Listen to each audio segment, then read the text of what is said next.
What's going on, my fellow rock and rollers? Don't forget to hit the bell notification icon to be notified every time I upload a new video on my channel. Back in 1989, the British band The Cult would support Metallica on their Damage Justice tour.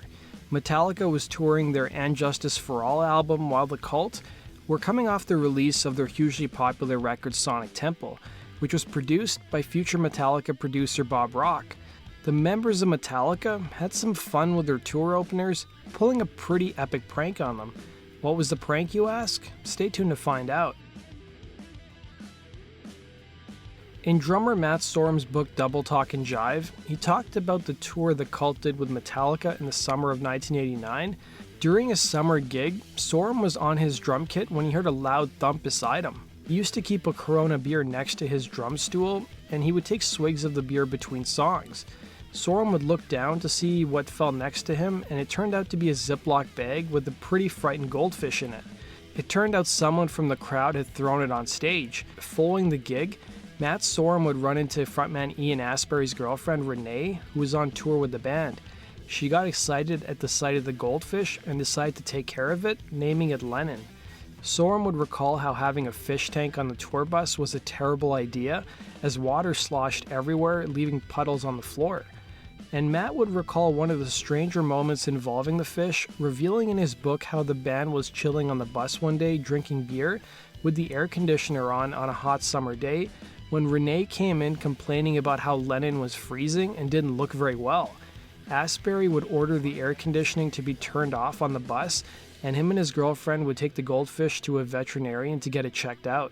Sorum and guitarist Billy Duffy would wait at a restaurant next to the vet for 2 hours until Renee and Astbury would walk in with some good news that the fish had been saved. Following the visit to the vet, Sorum would call Metallica drummer Lars Ulrich to inform him of what he was having to put up with on the tour. The band would finally arrive in New York City, where Sorum and Astbury would head to the bar of their hotel before Renee came running in and crying, revealing that the fish was now dead. Following the news, Astbury and Renee would head to Central Park to bury the goldfish at John Lennon's memorial. And just as a side note, it would also be the same evening where Matt Sorum would meet his future bandmates Axl Rose and Izzy Stradlin from Guns N' Roses. It was also during this time that, according to Sorum, the Cult were on the verge of breaking big. Sonic Temple was a top 10 hit, and the band's single at the time, Fire Woman, was doing very well around the world. But according to the drummer, frontman Ian Astbury seemed to be sabotaging any potential success with his heavy drinking and the weight he had gained, both of which affected his voice. Things apparently got so bad, Astbury asked Sorum to sing some parts of certain songs, which apparently caused tension between guitarist Billy Duffy and Astbury. Duffy even confronted Sorum to stop drinking so much with Ian, and while the hard partying didn't seem to affect Matt's performances each night, he wasn't fronting the band. The band's final gig with Metallica would take place in Portland, and for Sorum, it was completely normal for bands to mess with each other on the final dates of their tours, and that night in Oregon was no different. Sorum would recall in his book, "We went out on stage and I couldn't help but notice that Ian really did look like shit.